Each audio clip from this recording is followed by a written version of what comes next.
Hello friends, मैं मनीष कुमार स्वागत करता हूं आप सबका अपने यूट्यूब चैनल टेकपुर वर्ल्ड में। दोस्तों, आज मैं बेसिक इलेक्ट्रिकल इंजीनियरिंग के मोस्ट इम्पॉर्टेंट 10 क्वेश्चन लेके आया हूं। दोस्तों, ये ऐसे क्वेश्चन हैं जो बार बार एग्ज़ाम में रिपीट होते हैं और ये किसी न किसी एग्ज़ाम में ऐसे क्वेश्चन देखने को मिल जाते हैं। दोस्तों, ये वीडियो बहुत ही इंटरेस्टिंग एंड हेल्पफुल है। आपसे मेरी यही रिक्वेस्ट है कि वीडियो अंत तक ज़रूर देखिए और वीडियो पसंद आए तो लाइक शेयर एंड सब्सक्राइब करके बेल आइकन प्रेस कर दीजिए। चलिए हम चलते हैं क्वेश्चन की तरफ। क्वेश्चन नंबर 1 दिया है, a transformer work on the principle of. एक परिणामित्र किस सिद्धांत पर काम करता है? A transformer work on the principle of.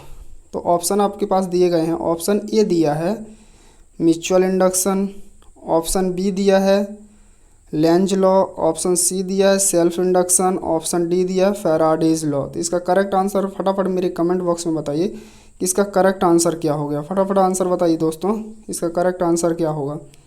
तो देखिए दोस्तों, जो ट्रांसफार्मर होता है हमारा, वो हमेशा म्यूचुअल इंडक्शन के सिद्धांत पर कार्य करता है। किस सिद्धांत पर कार्य करता है? म्यूचुअल इंडक्शन के। तो transformer work on the principle of mutual induction. Transformer, तो हमारा करेक्ट आंसर हो जाएगा option number A is right answer. दोस्तों, अब बताइए कि ट्रांसफार्मर कितने प्रकार के होते हैं। फटाफट इसका आंसर बताइए कि ट्रांसफार्मर कितने प्रकार के होते हैं। देखिए दोस्तों, ट्रांसफार्मर 2 प्रकार के होते हैं। कितने प्रकार के होते हैं? 2 टाइप्स के हैं। 2 टाइप्स के ट्रांसफार्मर होते हैं। पहला होता है टू वाइंडिंग ट्रांसफार्मर। पहला होता है टू वाइंडिंग ट्रांसफार्मर। दूसरा होता है ऑटो ट्रांसफार्मर। अधिकांशतः टू वाइंडिंग ट्रांसफार्मर का उपयोग होता है और ऑटो ट्रांसफार्मर का उपयोग वहाँ पर होता है जहाँ पर रिसर्च करना हो या लेबोरेटरी में प्रयोग करना हो। ऐसे स्थानों पर ऑटो ट्रांसफार्मर का प्रयोग होता है। चलिए हम नेक्स्ट क्वेश्चन की तरफ चलते हैं। नेक्स्ट क्वेश्चन दिया है, ट्रांसफार्मर आर रेटेड इन। परिणामित्र की रेटिंग होती है। फटाफट इसका आंसर बताइए। ये बहुत ही इजी क्वेश्चन है और ऐसे क्वेश्चन बार बार आईटीआई या इलेक्ट्रीशियन से संबंधित जितने भी कॉम्पिटिटिव एग्ज़ाम हैं टेक्निकल के, ऐसे क्वेश्चन बहुत पूछे जाते हैं। तो आपसे मेरी रिक्वेस्ट है, आप वीडियो को अंत तक देखिए, आपको बहुत ही हेल्प मिलने वाली है इस वीडियो से। तो इसका आंसर बताइए। देखिए ऑप्शन आपके पास दिया है। ऑप्शन ए दिया है किलोवाट, ऑप्शन बी दिया है किलोवोल्ट, ऑप्शन सी दिया है किलोवाट हावर, ऑप्शन डी दिया है किलोवोल्ट एम्पियर। तो इसका करेक्ट आंसर क्या हो जाएगा फ्रेंड्स? देखिए, इसका करेक्ट आंसर हो जाएगा जो ट्रांसफार्मर की रेटिंग होती है वो हमेशा किस में होती है? केवीए में होती है। ट्रांसफार्मर की रेटिंग हमेशा केवीए में होती है। केवीए का फुल फॉर्म क्या होगा? केवीए का जो फुल फॉर्म होगा, उस केवीए का होता है full form kilo volt ampere, है ना। केवीए का फुल फॉर्म होता है किलो वोल्ट एम्पियर। ये केवीए किसकी यूनिट होती है? ट्रांसफार्मर की होती है। और ये यूनिट एक और मशीन की होती है। किसकी होती है? अल्टरनेटर की होती है। केवीए अल्टरनेटर की भी यूनिट होती है और अल्टरनेटर की किलोवाट भी यूनिट होती है ना। अल्टरनेटर की किलोवाट भी यूनिट होती है। तो इस समझ गए आप। चलिए नेक्स्ट क्वेश्चन की तरफ चलते हैं। नेक्स्ट क्वेश्चन है, the friction losses in real transformer are. वास्तविक परिणामित्र में घर्षण हानियाँ होती हैं।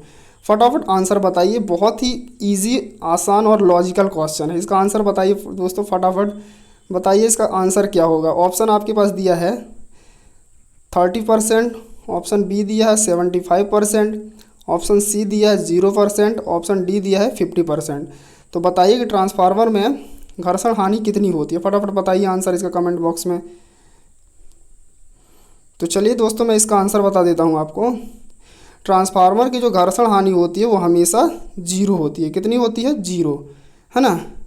तो हमारा ऑप्शन नंबर सी करेक्ट हो जाएगा। कौन सा करेक्ट हो जाएगा? Option number C. Option number C is right answer. Transformer friction losses 0 होते, क्योंकि ट्रांसफार्मर में कोई भी रोटेटिंग पार्ट नहीं होता। ट्रांसफार्मर एक स्टैटिक डिवाइस है। क्या है? ट्रांसफार्मर एक स्थिर डिवाइस है, जिसके कारण से इसमें कोई भी घर्षण नहीं होता, इसलिए इसकी घर्षण हानियाँ 0 होंगी, है ना। समझ गए आप। चलिए नेक्स्ट क्वेश्चन की तरफ चलते हैं। नेक्स्ट क्वेश्चन दिया है, the turns ratio of primary to secondary of isolation transformer is. इसमें पूछा गया है आइसोलेशन परिणामित्र का प्राथमिक से द्वितीय घुमाव अनुपात है। फटाफट इसका आंसर बताइए। आपके पास ऑप्शन दिया है, ऑप्शन ए दिया है 1:1, ऑप्शन बी दिया है 1:2, ऑप्शन सी दिया है 2:1, ऑप्शन डी दिया है 1:3। फटाफट इसका आंसर बताइए दोस्तों कि इसका करेक्ट आंसर क्या होगा। आइसोलेशन ट्रांसफार्मर का प्राइमरी से सेकेंडरी रेशियो कितना होता है, फटाफट इसका आंसर दीजिए। देखिए फ्रेंड, जो इसका करेक्ट आंसर हो जाएगा वो करेक्ट आंसर हो जाएगा 1:1। Option number 1 is right answer. एक आइसोलेशन ट्रांसफार्मर का जो टर्न अनुपात होता है वह 1:1 होता है। देखिए 1:1 इसलिए होता है क्योंकि जो आइसोलेशन ट्रांसफार्मर होते हैं उनको अलग से डिज़ाइन किया जाए, तो ये किसी भी सर्किट को, किसी भी अलग अलग दो सर्किटों को ये सप्लाई कर सकते हैं ना। और ये जो आइसोलेशन ट्रांसफार्मर होते हैं उनको हमेशा किस लिए प्रयोग किया जाता है, इसका प्रयोग वहाँ होता है जहाँ पे वोल्टेज ड्रॉप होता है ना। तो इसका मेन मतलब एक एडवांटेज हो जाएगा, आइसोलेशन ट्रांसफार्मर का उपयोग वहाँ पे होता है जहाँ पे वोल्टेज ड्रॉप होता है। क्या होता है, वोल्टेज ड्रॉप। और दूसरा हो जाएगा, जो आइसोलेशन ट्रांसफार्मर होते हैं दो अलग अलग सर्किटों को ये सप्लाई कर सकते हैं, है ना। इसके 1:1 में हमेशा इसके प्राइमरी और सेकेंडरी में सेम वोल्टेज रहते हैं। अगर प्राइमरी में 240 वोल्ट है तो सेकेंडरी में भी 240 वोल्ट ही होगा, है ना। तो इसका करेक्ट आंसर हो जाएगा option number A is right answer, है ना। चलिए नेक्स्ट क्वेश्चन की तरफ चलते हैं।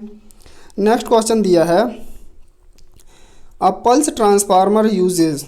स्पंद परिणामित्र में निम्न का प्रयोग होता है। फटाफट इसका आंसर बताइए। जो स्पंद ट्रांसफार्मर होते हैं उसकी कोर किसकी बनी होती है, फटाफट आंसर बताइए। आपके पास ऑप्शन दिया है, ऑप्शन ए दिया है फेराइट कोर, ऑप्शन बी दिया है एयर कोर, ऑप्शन सी दिया है आयरन कोर, ऑप्शन डी दिया है कॉपर कोर। फटाफट इसका आंसर बताइए दोस्तों कि इसका आंसर क्या होगा। देखिए दोस्तों, इसका जो करेक्ट आंसर होगा वो इसका होगा, स्पंद ट्रांसफार्मर हमेशा फेराइट कोर के बने होते हैं। किस कोर के बने होते हैं, फेराइट कोर के, है ना। तो हमारा option number A is right answer हो जाएगा। और फेराइट कोर के अंतर्गत क्या आता है, फेराइट कोर के अंतर्गत आयरन आता है। मतलब ये जो स्पंद ट्रांसफार्मर होते हैं वो आयरन की बॉडी के बने होते हैं ना, आयरन मेटल के बने होते हैं। और ये फेराइट जो ट्रांसफार्मर होते हैं इनका उपयोग कहाँ पे होता है, उनका इस उपयोग मुख्यतः कहाँ होता है, जहाँ पे हमें शॉक लगने का खतरा ज़्यादा होता है, जहाँ पे हमें इलेक्ट्रिकली शॉक लगने का खतरा ज़्यादा होता है। इलेक्ट्रिक शॉक लगने का खतरा ज़्यादा रहता है, वहाँ पे हम किसका उपयोग करते हैं, फेराइट ट्रांसफार्मर का, है ना। और दूसरा इसका एक और एडवांटेज होता है, 2-3 इसके एडवांटेज मैं आपको बता देता हूँ। ये क्या करता है, स्पार्किंग को भी कम करता है, स्पार्किंग को भी कम कर देता है। क्या करता है, कम करता है ना। और एक और हो जाता है ये क्या करता है, स्पार्किंग को करता है, ये नॉइज़ को भी कम कर देता है। किसको, नॉइज़ को भी कम कर देता है ना। उम्मीद है आप इस क्वेश्चन को समझ गए होंगे अच्छे से, है ना। चलिए नेक्स्ट क्वेश्चन की तरफ चलते हैं। नेक्स्ट क्वेश्चन दिया है, consumption of electric energy is measured by. विद्युत ऊर्जा की खपत निम्नलिखित के द्वारा मापी जाती है। जो विद्युत ऊर्जा की खपत होती है उसको हम किस उपयंत्र से मापते हैं या यंत्र से मापते हैं, फटाफट इसका आंसर बताइए। तो बहुत बेसिक सा क्वेश्चन है, सबको पता होना चाहिए ना दोस्तों। तो इसका आंसर कमेंट सेक्शन में बताइए फटाफट कि इसका करेक्ट आंसर क्या होगा। आपके पास ऑप्शन ए दिया है वाट मीटर, ऑप्शन बी दिया है एनर्जी मीटर, ऑप्शन सी दिया है वोल्ट मीटर, ऑप्शन डी दिया है फ्रीक्वेंसी मीटर। फटाफट इसका आंसर बताइए कि जो पावर की खपत होती है वो हम किससे मापते हैं, किससे मेजर करते हैं। देखिए दोस्तों, मैं इसका आंसर बता देता हूँ। इसका जो करेक्ट आंसर होगा वो होगा option number B energy meter. Power की जो खपत होती है वो हमेशा एनर्जी मीटर द्वारा मापी जाती है ना। जो घरों में लगे होते हैं मीटर वो एनर्जी मीटर ही होते हैं, है ना। और ये एनर्जी मीटर किस टाइप के होते हैं, इंट्रीगेटिंग टाइप के, इंट्रीगेटिंग टाइप के। हमेशा डिफ्रेंशिएट करते रहते हैं ये मीटर, है ना। हमेशा हर सेकंड में बदलते रहते हैं, ये कैलकुलेट करके एनर्जी को ऐड करता रहता है या जैसा भी, है ना, घटाता रहता है। चलिए उम्मीद करता हूँ ये क्वेश्चन आपको समझ में आया होगा। चलिए नेक्स्ट क्वेश्चन पे चलते हैं। नेक्स्ट क्वेश्चन दिया है, instrument use to measure electric pressure, विद्युत दाब के मापने के लिए प्रयुक्त यंत्र है। विद्युत दाब को मापने के लिए प्रयुक्त यंत्र क्या होगा, इसका फटाफट आंसर बताइए। देखिए आपके पास ऑप्शन दिया है, ऑप्शन ए दिया है वोल्ट मीटर, ऑप्शन बी दिया है वाट मीटर, ऑप्शन सी दिया है एम्पियर मीटर, ऑप्शन डी दिया है पावर फैक्टर मीटर। तो फटाफट इसका आंसर बताइए, इसका करेक्ट आंसर क्या होगा, है ना दोस्तों। तो देखिए इसका करेक्ट जो आंसर होगा, जो विद्युत दाब को मापते हैं उसको हम क्या बोलते हैं, वोल्ट मीटर। वोल्ट मीटर के द्वारा हम इलेक्ट्रिक प्रेशर को मेज़र करते हैं ना, किसके द्वारा, वोल्ट मीटर के द्वारा, है ना। वोल्ट मीटर से हम विद्युत प्रेशर को मेज़र करते हैं। चलिए नेक्स्ट क्वेश्चन देखते हैं। नेक्स्ट क्वेश्चन दिया है, which value of AC is measured by ammeter volt meter. Question का कहना है कि AC के किस मान को अमीटर और वोल्ट मीटर से मापते हैं, बताइए इसका फटाफट आंसर। ऑप्शन ए दिया है RMS वैल्यू, ऑप्शन बी दिया है एवरेज वैल्यू, ऑप्शन सी दिया है मैक्सिमम वैल्यू, ऑप्शन डी दिया है मिनिमम वैल्यू। फटाफट इनका आंसर बताइए कि हम AC के किस मान को वोल्ट मीटर और अमीटर दोनों से मेजर करते हैं ना। फटाफट इसका आंसर बताइए क्या होगा इसका आंसर। देखिए दोस्तों इसका आंसर जो होगा वो होगा RMS value. Option number A is right answer, option number A is right answer. Ammeter और वोल्ट मीटर से हमेशा हम RMS वैल्यू को मापते हैं ना, किस वैल्यू को मापते हैं, RMS वैल्यू को। तो हमारा option number A is correct हो जाएगा। और एक बात और याद रखिए दोस्तों, जो हमारा RMS होता है इसका फुल फॉर्म क्या होता है, RMS का, RMS का फुल फॉर्म क्या होता है, इसका फुल फॉर्म होता है रूट मीन स्क्वायर, है ना। इसका फुल फॉर्म होता है रूट मीन स्क्वायर, है ना। उम्मीद करता हूँ आप क्वेश्चन समझ गए होंगे। चलिए नेक्स्ट क्वेश्चन की तरफ चलते हैं। नेक्स्ट क्वेश्चन दिया है, fan and lamp in domestic installation are connected इन।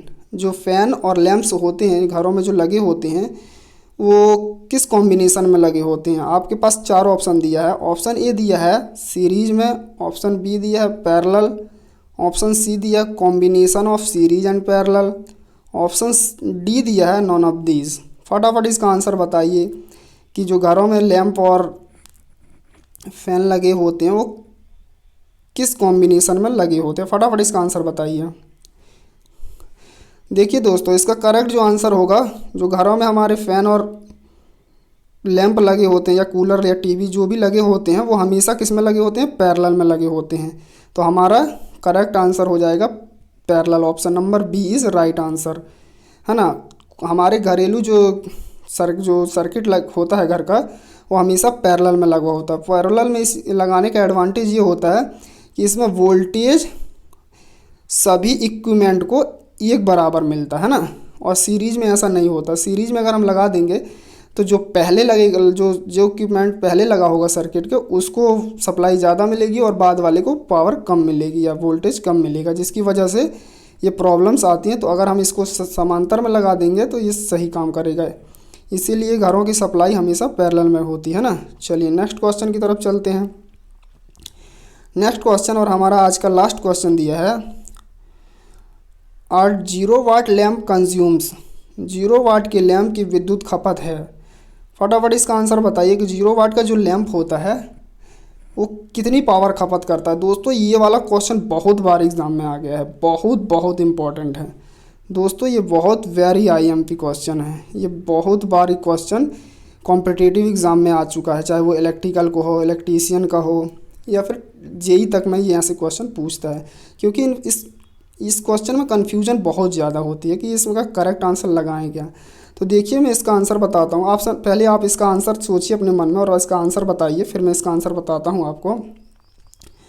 आपके पास ऑप्शन दिया है, ए दिया है नो पावर, ऑप्शन बी दिया है about 5 to 7 watt, option C दिया है about 15 to 25 watt, option D दिया है 25 to 30 वाट। तो फटाफट इसका आंसर बताइए कि इसका करेक्ट आंसर क्या होगा। तो देखिए दोस्तों जो 0 वाट का लैंप होता है वो कभी भी जीरो वाट कोई भी लैंप हो या कोई भी इक्विपमेंट हो, कभी भी जीरो पावर तो कंज्यूम नहीं करेगा। अगर उसमें पावर या सप्लाई जा रही है तो वो कुछ ना कुछ तो पावर ले रहा होगा। तो हमारा ऑप्शन नंबर 1 इज तो हमेशा पहले से ही रॉन्ग हो गया है ना। तो देखिए इसका जो करेक्ट आंसर होगा, 0 वाट का जो लैंप होता है वो about 5 to 7 watt energy consume करता है। तो इसका करेक्ट आंसर हो जाएगा ऑप्शन नंबर ए, है ना। जो 0 वाट का लैंप होता है वो 5 से 7 वाट ऊर्जा की खपत करता है। इसको आप बिल्कुल ही याद रखिएगा, कन्फ्यूज मत होइएगा। अगर एग्ज़ाम में आता है ये क्वेश्चन तो आपको 5 से 7 वाट लगाना है, ये बिल्कुल करेक्ट आंसर है ना। तो दोस्तों ये वीडियो कैसी लगी आपको? वीडियो पसंद आई तो प्लीज़ चैनल को लाइक शेयर एंड सब्सक्राइब जरूर करिएगा और बेल आइकन को प्रेस कर दीजिएगा। उम्मीद करता हूँ आज का सेशन आपके लिए बहुत ही हेल्पफुल हो। Bye bye, take care.